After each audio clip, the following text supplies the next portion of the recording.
Lewis, for a couple of periods there, it seemed to be going okay, and wheels came off a little bit.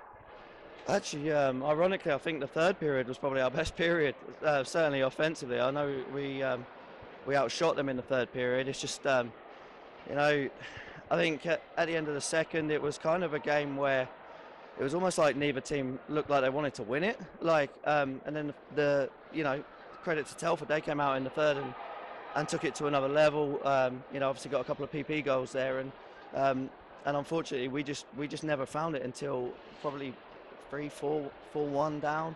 And then obviously we scored one at the end. It was a bit too much, too little, too late. Sorry, but it was a strange old game. I mean, I'd have to watch a video back, but I felt it was quite an unintense game for two periods. And I thought, if we were able to up it a notch in the third, turn it on, then we could get ahead. But we didn't, and they did. And sometimes games like that sort of lull you into a false sense of security, and we just were flat, and I don't know why. Sometimes it's that way, and you need to dig yourself out of it. We did start digging ourselves out of it towards the end, but every time they got a PP, they scored.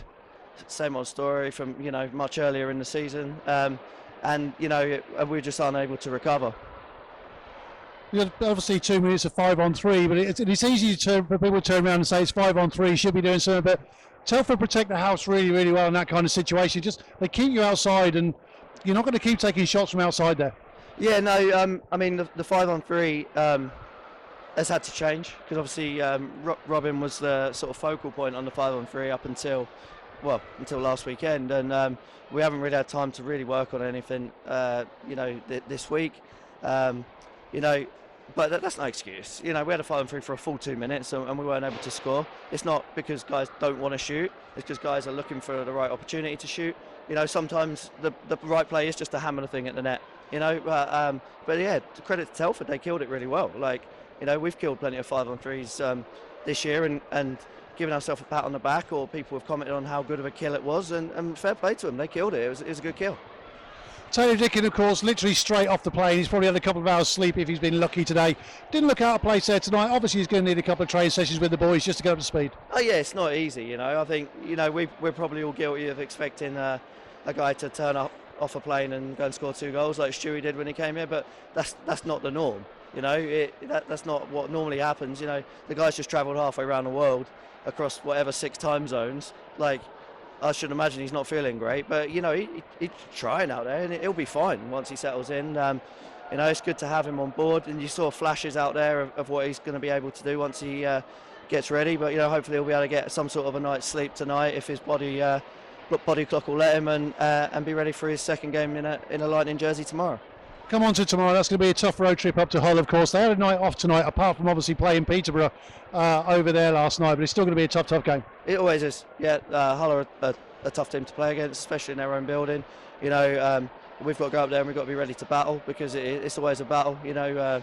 Winning battles on the wall, winning foot races, net front battles, corner battles, whatever it is, we've got to be ready to engage, because tonight we took too long to get into the game, far too long to get into the game. We didn't start on time, and unfortunately we've got nothing to show for it. Brilliant. Well, Cliff, obviously the boys get some rest tonight. Long old road trip up to Hull. We'll see you tomorrow. Yeah, thanks, Chris. Taylor, first of all, welcome to Milton Keynes. It's been a bit of a whirlwind these last 24 hours. Yeah, I've hopped on a bunch of flights, probably 2 days, different time zones. So yeah, it's a little exhausting, but happy to be here. Looked like you weren't out of place on the ice tonight. Obviously, you need a couple of training sessions to get used to playing with your line mates and the team and everything else, but good squad to fit into. Yeah, the guys were really welcoming.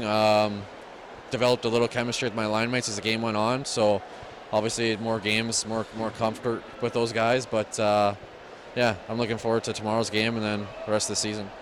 You've seen obviously a little bit of Milton Keynes from the Elite League days. What was your impression about the fans and everything else when you've been here before?